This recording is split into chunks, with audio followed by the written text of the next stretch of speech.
We're looking at a translated biographical excerpt today about a Japanese racehorse named Dantsu Flame. He was not the golden child. He did not have a frictionless rise to the top. But for one unforgettable day, he forced the entire country to acknowledge him as the absolute strongest in Japan.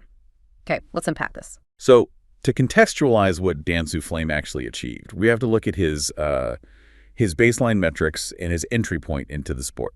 Where did he start? Well, he was born in April 1998. Sired by Brian's time out of Interpyrenees. And on paper, that is a functional, respectable pedigree. Okay. Respectable, but not mind-blowing. Exactly.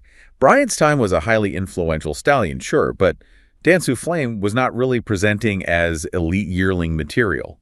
Like, at the sales, he was acquired by owner Yanomoto, who, by the way, uses the Dantsu prefix for his stable for 25 million yen. Okay, wait, 25 million yen. That price tag fundamentally dictates how his early career was going to be managed, right? Oh, absolutely. Because in the upper echelons of these racing syndicates, that is a budget acquisition.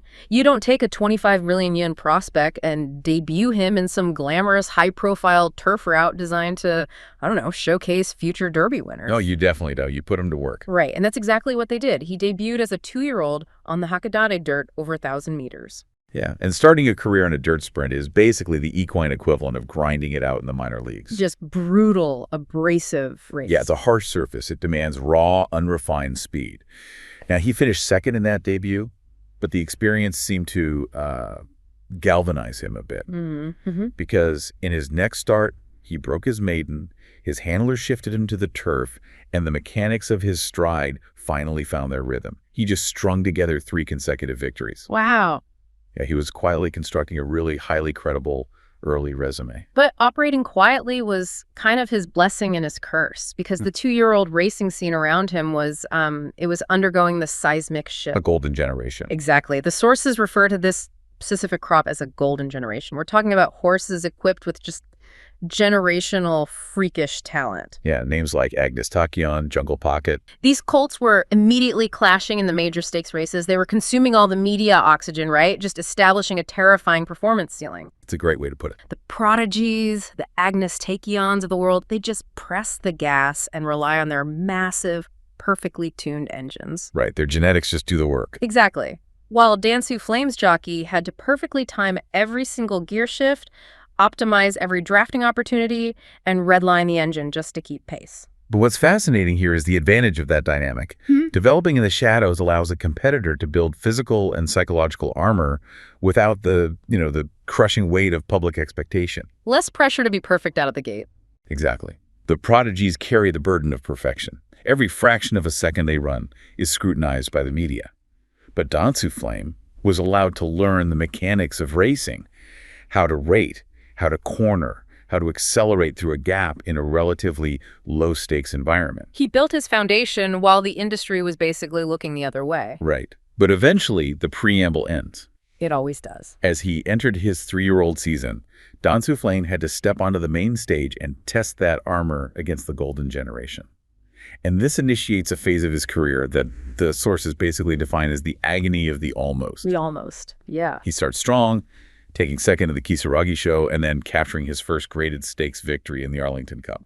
He's signaling that he belongs in that elite tier. But here's the crazy part. The source material highlights this fascinating disconnect within his own camp.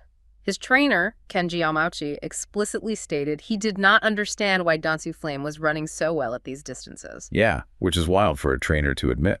Wait, how does an expert trainer not understand why his own horse is winning?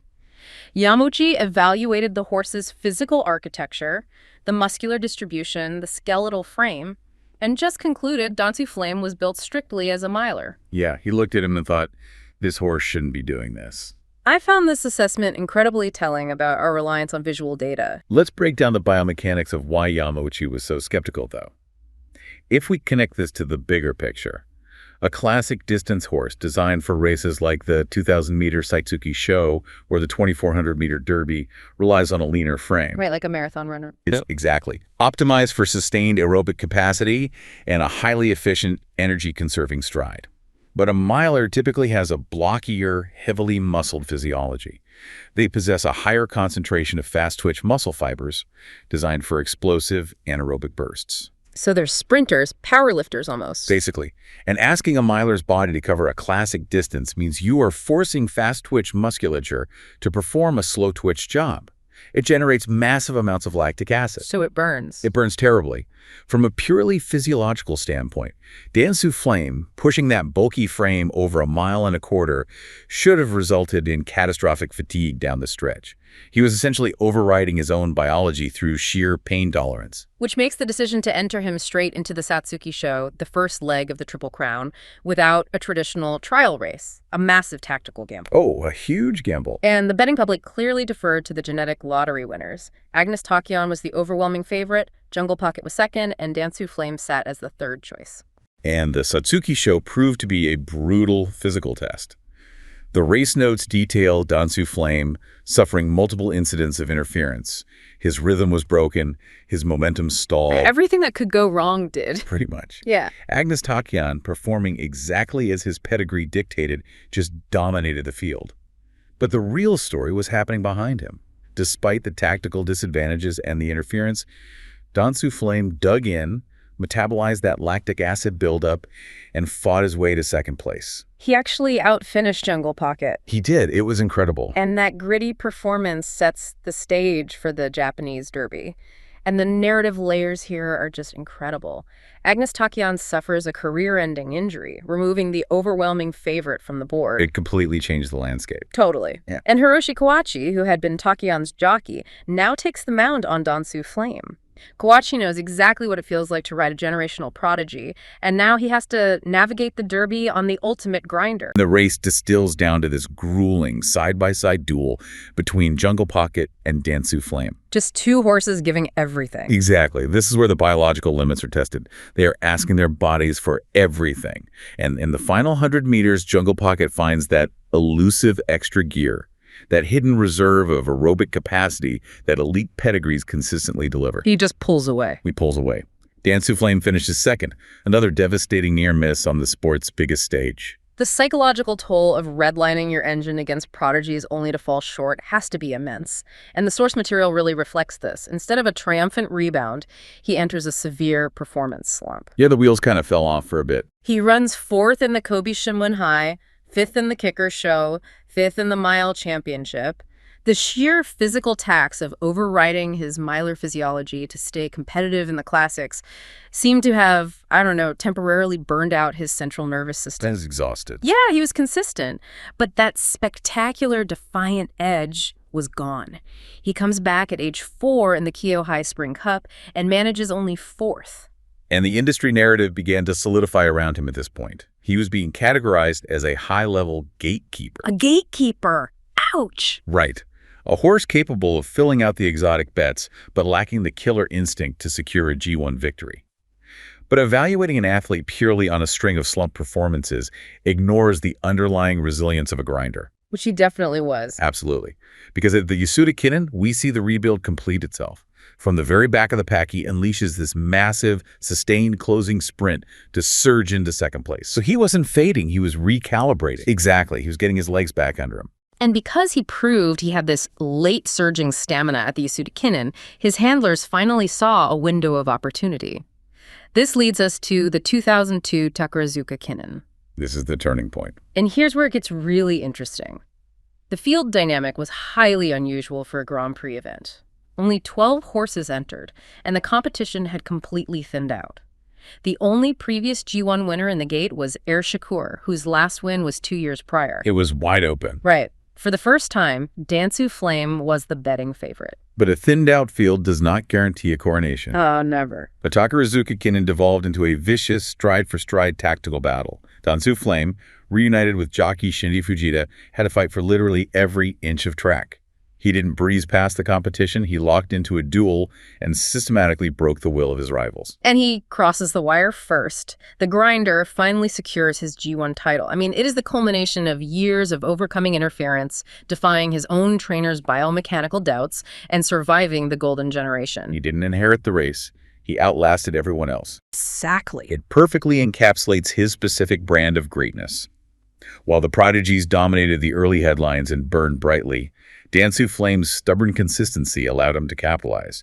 He absorbed the losses, managed the fatigue, and stayed in the game long enough to seize the moment when the field finally opened up. In a cinematic narrative, this is where the screen fades to black, right? And all the credits. The champion is crowned, legacy secured. But our sources force us to pivot from the triumph to the brutal, unromantic reality of the racing industry. Because a G1 victory should buy a horse protection, but the campaign mapped out for him in 2003 borders on punitive. It's hard to read, honestly. The scheduling was a gauntlet that ignored basic physiological recovery. They entered him in the Yomiuri Milers Cup. 2 weeks later, they ran him in the Tennosho Spring. 2 weeks. 2 weeks. For anyone analyzing race scheduling, asking a horse to peak for a mile race and then turn around 14 days later to compete in a grueling 2-mile marathon It's double the distance. is an astronomical physical demand. And the escalation continues. Just 2 weeks after the Tenno show, he is sent to the Niigata Daisho 10. The recovery windows are objectively alarming, but what makes the Niigata Daisho 10 entry truly staggering is that he is assigned the top handicap of 59 kilograms. The heaviest weight. He is carrying the heaviest burden in the field, operating on a battered engine, and he somehow still wins the race. It's pure grit. But that victory in the Niigata Daisho 10 was the final withdrawal from an overdrawn account. He was writing checks his body could no longer cash. He had nothing left. Nothing. The physical toll manifested immediately afterward with poor showings in the Yasuda Kinen and the Takarazuka Kinen. And then the catastrophic structural failure occurred. He suffered a severe tendon injury. Oh, man. Yeah. In this era of Japanese racing, a bowed or torn tendon at the elite level was an automatic career death sentence. The connective tissue simply cannot handle the torque required for G1 speeds anymore. The physics just don't allow it. Right. By September, he was officially removed from the Central Racing Registry. So, what does this all mean? I mean, think about it. He has a G1 title. He carried 59 kilos to a graded stakes victory. He literally destroyed his own tendon, giving maximum effort for the sport. The logical next step in the life cycle of a champion is the breeding shed, right? A comfortable retirement. A lucrative, comfortable retirement, passing on that immense heart to the next generation. Yet, the sources note he received absolutely zero breeding offers. Zero. The justifications from the breeding syndicates were that his physique was too bulky, his pedigree was too modest, and Brian's time offspring weren't currently hot commodities as stallions. They rejected a G1 champion over aesthetics. This raises an important question, though. To understand this rejection, we have to examine the underlying economics of the breeding industry. Okay, lay it out. Breeding is not a system designed to reward past performance or honor grit. It is a high-stakes venture capital game. Syndicates are buying genetic lottery tickets. They want to mitigate risk by investing in dominant, predictably heritable traits. And heart isn't a trait you can see on a gene scan. Exactly. A horse that wins through sheer heart and an anomalous pain tolerance is a terrifying investment for a breeder.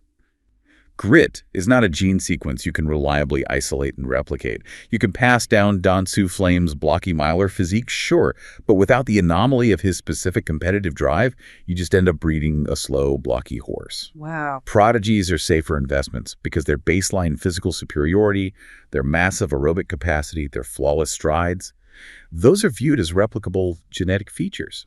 It's a devastatingly cold calculus. Because there was no market for his genetics, his handlers made a desperate attempt to salvage his value. A full year after the tendon injury, they dropped him down into the minor leagues, sending him to the regional dirt track. It was so sad. They were essentially trying to force him to manually rebuild his own stallion resume against lower-tier competition. But the physical reality could not be ignored. The elite machinery was broken. He labored on the regional circuits, entirely devoid of the explosive surge that defined his prime. His final race occurred at the Kawasaki Kinen when he was 7 years old. And how did he do? He finished near the very back of the pack, a shadow of the athlete who had captured the Takarazuka Kinen. With no other avenues left, he was sent to the local racing education center to serve as a riding horse, basically a practice mount for novice jockeys. And barely 2 months after arriving at the facility, he contracted pneumonia and died. He was only 7. It's tragic, and the contrast provided in the source material is jarring. Think back to the golden generation he spent his life chasing. Agnes, Tachyon, Jungle Pocket. They were retired early, their bodies meticulously preserved, Because they fit the aesthetic and genetic profile of the perfect racehorse, highly sought-after stallions, shaping the breed for decades. They were rewarded for their inherent brilliance. While Dantsu Flame was punished for his resilience, he fought longer, struggled more, carried heavier weights, endured shorter rest periods, and absorbed far more physical damage, only to be discarded when his body finally gave out. But the source material leaves us with an undeniable truth. When he crossed that wire at the Takarazuka Kinen, he proved that true greatness isn't exclusively the domain of effortless perfection. He completely dismantled the idea that talent is the only valid currency in high performance. He forced a highly rigid, genetically obsessed system to bow to sheer perseverance, even if the system immediately moved to erase him afterward.